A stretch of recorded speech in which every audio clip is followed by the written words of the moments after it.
नमस्ते विद्यार्थी मित्रांनो, आज आपण इंग्लिश या विषयातील ईमेल म्हणजेच इलेक्ट्रॉनिक मेल हा टॉपिक बघणार आहोत। तर इलेक्ट्रॉनिक मेल म्हणजेच ईमेल हे कुठे वापरतात? तर ईमेल वापरण्यासाठी पहिलं तर आपल्याला इंटरनेट पाहिजे असतं। इंटरनेट असल्यानंतर मग आपल्याला कोणाला मेल पाठवायचे त्याचा ईमेल ऍड्रेस असला पाहिजे। जसं तुम्ही पत्र लिहिता की नाही, पत्र पाठवण्यासाठी जसं तुम्हाला ऍड्रेस पाहिजे असतो पाठवणाऱ्याचा, तसंच इथे इलेक्ट्रॉनिक मेल मध्ये ज्याला पाठवायचे त्याला त्याचा ऍड्रेस पाहिजे आणि आपलाही स्वतःचा एक ईमेल ऍड्रेस असला पाहिजे। दुसरं म्हणजे ईमेल मध्ये जे मेसेजेस येतात ते इनबॉक्स मध्ये स्टोअर होतात। वेअर रिसीव्ड ईमेल्स कम, म्हणजे जे आपल्याला मेल येतात ते या इनबॉक्स, जसं पोस्ट बॉक्स असतं की नाही तसं हे इनबॉक्स असतं। त्या इनबॉक्स मध्ये आपल्याला ज्यांचे मेल येतात ते त्याच्यामध्ये स्टोअर केलेले असतात। दुसरं, मग आता आपल्याला दुसऱ्याला ईमेल पाठवायचं असेल तर आहे कंपोज। कंपोज म्हणजे बनवणे, राईट अ न्यू मेल। म्हणजे दुसऱ्यांना मेल पाठवायचं असेल तर आपल्याला कुठल्या टॅब मध्ये जावं लागतं? कंपोज मध्ये जावं लागतं। नंतर ज्याच्या विषयी आपल्याला लिहायचा आहे तो असतो सब्जेक्ट। जनरली हा जो इलेक्ट्रॉनिक मेल आहे, ईमेल आपण ऑफिशियल कामासाठी वापरला जातो की ज्याचा आपल्याला प्रूफ पाहिजे असतो ऑफिशियल कम्युनिकेशन साठी। म्हणजे इंडस्ट्रीमध्ये किंवा तुम्हाला ऑफिसमध्ये मेल पाठवायचा आहे, काही रिक्रुटमेंट करायची, त्याच्यासाठी हे जनरली ईमेल वापरतात। तर तो जो सब्जेक्ट आहे तो सब्जेक्ट मध्ये टायटल ऑफ द ईमेल म्हणजे आपल्याला कुठल्या विषयाविषयी मेल पाठवायचे। सपोज तुम्हाला पाठवायचं आहे की is there any vacancy for assistant professor किंवा लेक्चरर किंवा शिक्षक भरतीसाठी रिकामी वॅकन्सी आहे का? तर तुम्ही टायटल काय द्याल? Vacancy about teacher. काय लिहाल तिथं? Subject vacancy about teacher post किंवा प्रोफेसर पोस्ट। नंतर जर तुम्हाला तुमचा रेझ्युमी म्हणजे बायोडेटा जर पाठवायचा असेल तर तुम्हाला काय करावं लागेल? तिथे अटॅचमेंट द्यावी लागेल। त्याला काय म्हणतात? अटॅचमेंट। म्हणजे एक फाईल तुम्ही त्याला सोबत ऍड करू शकता। File sent with email. Email बरोबर तुम्ही एखादी फाईल पाठवायची असेल, जसं कुरिअरने पाठवता की नाही तसं जर फाईल त्या ईमेल सोबत पाठवायची असेल तर तुम्हाला अटॅचमेंट द्यावी लागते। आता हे दोन आहेत, सीसी आणि बीसीसी। सीसी म्हणजे कार्बन कॉपी, म्हणजे जसंच्या तसं मेल तुम्ही हजारो ईमेलला पाठवू शकता। सपोज name1@gmail.com, name2@gmail.com, हे सीसी मध्ये तुम्ही सगळे ऍड्रेस ऍड करू शकता सीसी मध्ये। पण बीसीसी मध्ये काय होतं, याला म्हणतात blind carbon copy. Blind carbon copy म्हणजे जर मी या name1 ला जे मेल पाठवले ते name2 ला दिसलं नाही पाहिजे, पण मी एकाच वेळी पाठवते, तेव्हा मी काय करणार, इथे ईमेल ऍड्रेसच्या इथे name1 टाकणार आणि बीसीसीच्या तिथे name2 टाकणार की जेणेकरून name1 ला पण समजणार नाही मी 2 ला मेल पाठवले आणि 2 ला पण समजणार नाही मी 1 ला मेल पाठवले। त्याला म्हणतात ब्लाइंड कार्बन कॉपी। आता ईमेल पहिलं तुमचं अकाउंट पाहिजे, बरोबर? तर मग ईमेल अकाउंट ओपन कसं करायचं? गुगल माहितीये तुम्हाला, गुगलवर जायचं, तिथं टाईप करायचं की ईमेल। मग ईमेल टाईप केल्यानंतर तुम्हाला त्या वेबसाईटवर घेऊन जाईल गुगल। तिथे म्हणायचं क्रिएट अन अकाउंट। मग क्रिएट अन अकाउंट म्हटलं की तुम्हाला तुमचं नाव टाकायचंय, तुमचं आडनाव टाकायचंय, तुमचं वय टाकायचं, सगळी इन्फॉर्मेशन जेवढी दिली तेवढी भरायची आहे आणि मग तुमचा ईमेल ऍड्रेस क्रिएट होतो आणि मग तो ऍड्रेस आपल्याला साइन इन करायचं आणि मग तुम्हाला अशी स्क्रीन दिसेल। आता इथे मी माझं स्वतःचा ईमेल ओपन केलेला आहे, तर इथे लेफ्ट हँड साइडला दिसते बघा तुम्हाला ऑल मेल। आता ऑल मेल मध्ये तुम्हाला इथे दिसते 1159 मेल मला आलेले आहेत। हे जे बोर्ड दिसत आहेत की नाही, बोर्ड, हे मी वाचलेलेच नाहीयेत, म्हणजे ओपनच केलेले नाहीयेत। हे जे डिसेबल दिसत आहेत ना, डिसेबल इथे 1 आहे, बरोबर? मग ह्या स्क्रीनवरचे किती मेल वाचलेले आहेत, किती मेल वाचलेले नाहीत, किती मेल आलेले आहेत, अशा प्रकारचे प्रश्न अशी स्क्रीन देऊन तुम्हाला विचारले जातात।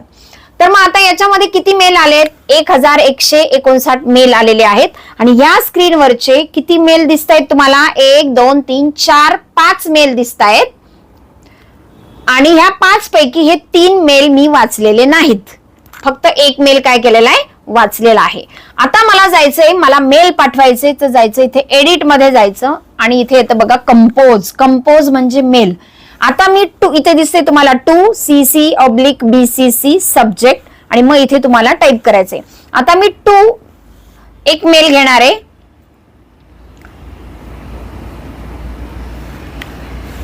हा माझाच मेल आहे गावडे साधना 064@gmail.com. माझा मेल दुसरा मेल टाकलाय की या ऍड्रेसला मला मेल पाठवायचे. इथे बघा आता मी CC दुसरं ठेवणार आहे. CC दुसरं ठेवणार आहे परत. Suppose vkpingle@gmail.com @gmail.com. ठीक आहे. आता मी हा रॅन्डम ऍड्रेस टाकलाय vkpingle@gmail.com. जर तो ऍड्रेस एक्झिस्ट असेल तर त्याला मेल जाईल, नाही तर तुम्हाला परत रिव्हर्ट मेसेज येतो की दिस मेल डझंट एक्झिस्ट. आता हे BCC याच्या बरोबर आणखी मी दुसऱ्याला मेल पाठवू शकते. मी आता शॉर्ट मध्ये टाकले sad@123. आता हे 123 ऍड्रेस घेणार नाही, तो रॉंग ऍड्रेस म्हणेल. काय लागतं आपल्याला @gmail.com पाहिजे. जर जीमेल नसेल तर ते मेल जाणार नाही, तो आपलं घेणारच नाही तो ऍड्रेस gmail.com.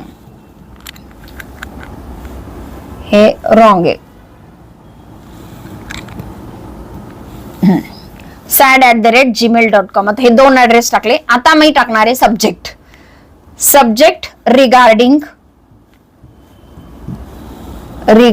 लिव्ह. मला लिव्ह पाहिजे, त्याचं ऍप्लिकेशन मी करते. सपोज रिगार्डिंग लिव्ह म्हणजे सुट्टी मागायची मला. लिव्ह म्हणजे काय? सुट्टी. सब्जेक्ट. आता इथे तुम्हाला जे पत्रात जसं लिहिता की नाही मायना, त्याला म्हणतात बॉडी. इथे ही बॉडी लिहायची असते. रिस्पेक्टेड सर, ते टाईप करायला जास्त वेळ जातोय. रिस्पेक्टेड सर, मी आता शॉर्ट मध्ये लिहिते. Respected sir, I want leave because of this and this reason, म्हणजे या कारणासाठी मला सुट्टी हवी आहे. प्लीज ग्रँट मी लिव्ह, असं मी लिहिणार. आणि इथे लिहिणार शेवटी थँक्यू आणि तुमचं नाव टाकणार तुम्ही. ठीक गेलं का ते तिकडे.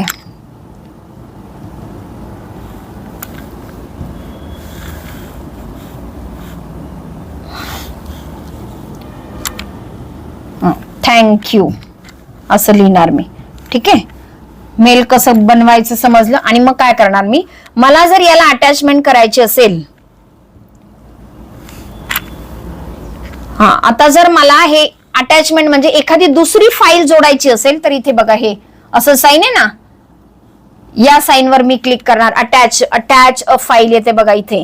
म्हणजे हा सिम्बॉल लक्षात ठेवा, हा पण विचारतील तुम्हाला. जर फाईल अटॅच करायची असेल, फाईल जोडायची असेल तर तुम्ही कुठला सिम्बॉल वापरणार, तर हे आहे अटॅच अ फाईल. आता मी इथे फाईल अटॅच करणार नाही, मी काय करणार डायरेक्ट म्हणणार सेंड. गेलं मेल सेंट. ठीक आहे. आता मगाशी आपण मेल कसं पाठवायचं ते बघितलं. आता मेल मध्ये तुम्हाला आणखी काय काय दिसतात बघा. आता इथे बघा अपडेट्स म्हणजे जे काही फेसबुकचं असेल, इंस्टाग्रामचं जर ओपन केलं असेल तर ते जे अपडेट्स आहे ते याच्यावर येतात. हे स्टार्ट, मला काही इम्पॉर्टंट मेसेज असेल तर मी एवढं सगळं मेलमध्ये चेक करण्यापेक्षा मी काय करणार, त्याला स्टार करून ठेवणार. त्याला स्टार्ट आहे. सेंट मेल, मी किती मेल पाठवलेत ते मला दिसणार. ड्राफ्ट म्हणजे मी फक्त बनवून ठेवले पण मी पाठवलंच नाहीये. मोर मध्ये काय तर इम्पॉर्टंट. आता मी जेवढे स्टार केले की नाही 99+ आहेत, मी जे स्टार करून ठेवलेत. आणि ऑल मेल मध्ये तुम्हाला सगळे दिसणार. अपडेट्स दिसणार, सोशल दिसणार, प्रमोशन्स दिसणार. प्रमोशन्स म्हणजे जे काही बँकांचे जनरल मेल येतात की नाही ते प्रमोशन मध्ये येतात, की जे जास्त गरजेचे नसतात.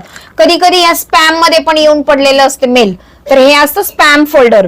तर ह्या स्पॅम मध्ये पण कधी कधी आपल्याला मेल बघावे लागतात. याच्यात इथे दोनच मेल मला येऊन पडलेले आहेत इथे, की जे मी ओपन नाही केलेले.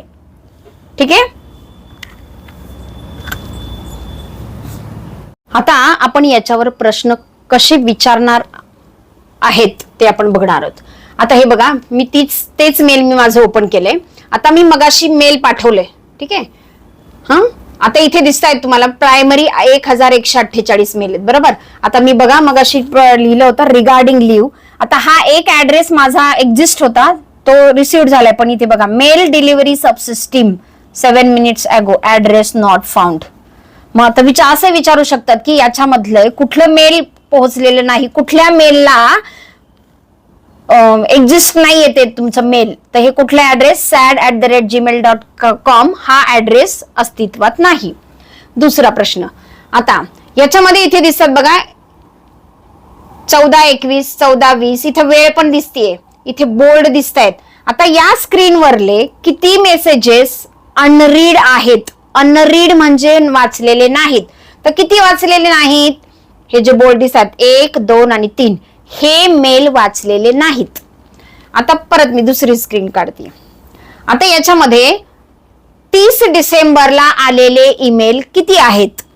30 डिसेंबर दिसते का बघा तुम्हाला, इथे 30 डिसेंबर दिसते, इथे 30 डिसेंबर, इथे 30, इथे 29, इथे 29, इथे 29. तर मग 30 डिसेंबरला किती मेल आलेले आहेत या स्क्रीनवरचे? अशी एकच स्क्रीन देणार तुम्हाला, जास्त नाही देणार. किती मेल आलेले आहेत? मग 1 2 3 मेल 30 डिसेंबरला आलेले आहेत. आता याच्यामध्ये एक स्टार दिसते, बाकी कोणालाही स्टार दिसत नाही.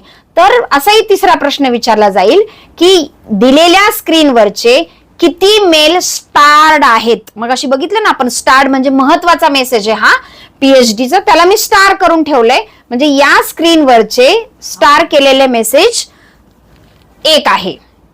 ठीक आहे. आता मी जाणार आहे प्रमोशन मध्ये. बघा प्रमोशन मध्ये किती मेल आहेत बघा. प्रमोशन्स मध्ये किती मेल दिसत आहेत तुम्हाला या स्क्रीनवरचे? 1 2 3 4 मेल आहेत. त्याच्यामध्ये 26 डिसेंबरला 2 मेल आले, 27 डिसेंबरला 1 आहे, 29 डिसेंबरला 1 आहे. आणि हे सगळे काय आहेत? अनरीड मेसेजेस आहेत. आता हा मेसेज जर मी ओपन केला तर बघा, ऑल एअर इंडिया एक्सप्रेस मी जर ओपन केला की लगेच ते डिसेबल होते बघा. आणि इकडे जी काही मेल आहे अटॅचमेंट इथे दिसते तुम्हाला काय मेल आले ते, किती दिवसांपूर्वी आला, 8 days ago. ठीक आहे. इथे माझा मेल आयडी दिसते बघा, sadnagawde049@gmail.com. ठीक आहे.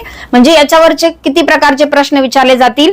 तुम्हाला जर मेल दुसऱ्याला पाठवायचं असेल तर तुम्ही काय वापरणार? Compose, attach, subject, CC, BC असे ऑप्शन देतील. मग तुम्हाला जर मेल दुसऱ्यांना पाठवायचं असेल तर तुम्हाला कुठे जावं लागेल?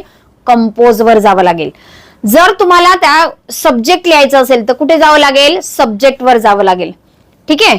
तर अशा स्क्रीनवरचे आणि जे मी सांगितलं मगाशी आपण जे बघितलं टू, बीसीसी, सीसी, नंतर कंपोज, अटॅच, जर तुम्हाला फाईल अटॅचमेंट करायची असेल तर तुम्ही कुठलं ऑप्शन वापरणार? त्या प्रकारचे ऑप्शन दिले जातील. असे एकूण 3-4 प्रकारचे प्रश्न ही वेबसाईट ईमेल देऊन तुम्हाला विचारले जातील. धन्यवाद.